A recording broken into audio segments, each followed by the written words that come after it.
नाज़रीन, कराची में मुख़्तलिफ़ स्कूलनि जे ॿारनि क़ाइद आज़म जे मज़ार ते गॾु थी आज़ादीअ जो जश्न मल्हाए रहिया आहिनि। इन हवाले सां रिपोर्ट करे रहियो आहे अब्दुल्ला सोलंकी।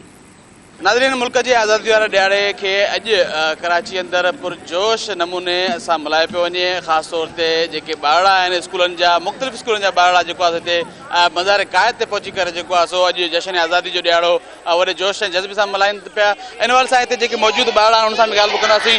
हीअ ॿारड़ा उहे आहिनि जेके मुख़्तलिफ़ कम्यूनिटीज़ आहिनि, ख़ासि तौर ते ईसाई क्रिश्चियन कम्यूनिटी जा स्कूलनि जा आहिनि, जिते हीअ अचे करे मज़ार क़ाइद जे अॻियां जेको मिली रगमा बि कनि पिया। मां इन सां बि ॻाल्हि कंदुसि। हिन वक़्तु जेको आहे सो हिते असीं ॿारनि वटि मौजूदु आहियूं जेके ॿारड़ा जश्न आज़ादी जे ॾियारो यानी कि 14 अगस्त खे ख़ूबसूरत ऐं जेको आहे वॾे जोश ऐं जज़्बे सां मल्हाए रहिया आहिनि। ऐं हिननि जे जेके गीत आहिनि उहे ॿुधंदासीं। जेके गीत आहिनि ॻाइनि था पिया। सांझी अपनी खुशियाँ और हम एक है, हम एक है, परचम के साए तले हम एक है, हम एक। हीअ जेके ॿारड़ा आहिनि उहो हिन ते मिली नगमा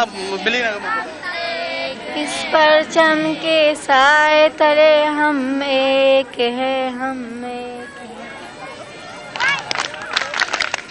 अच्छा बेटे, मुझे ये बताएं कौन से स्कूल से आप आए हो? Children education. ये कहाँ पे है और आप तकरीबन सारे क्लासमेट्स हैं? फतेह पार्क के पास। अच्छा, आज का दिन जो जश्न आज़ादी का दिन है, कैसे कितनी खुशी है आप ये मना रहे हैं सब साथ मिलकर? बहुत ज्यादा। आप क्या कहेंगे, आज जश्न आज़ादी का दिन खुशी हो रही है? जी बहुत।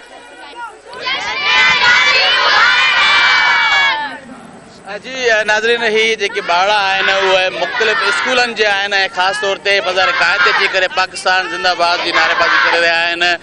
ही जेके मज़ार क़ाइद अॻियां वेठल मुख़्तलिफ़ ॿोलियुनि सां मुख़्तलिफ़ कम्यूनिटी सां तालुक़ रखनि था पिया, जंहिंजो चवणु आहे त पाकिस्तान जो अॼु जेको आज़ादी जो ॾियारो आहे वॾे जोश ऐं जज़्बे सां मल्हायो पियो वञे। जी।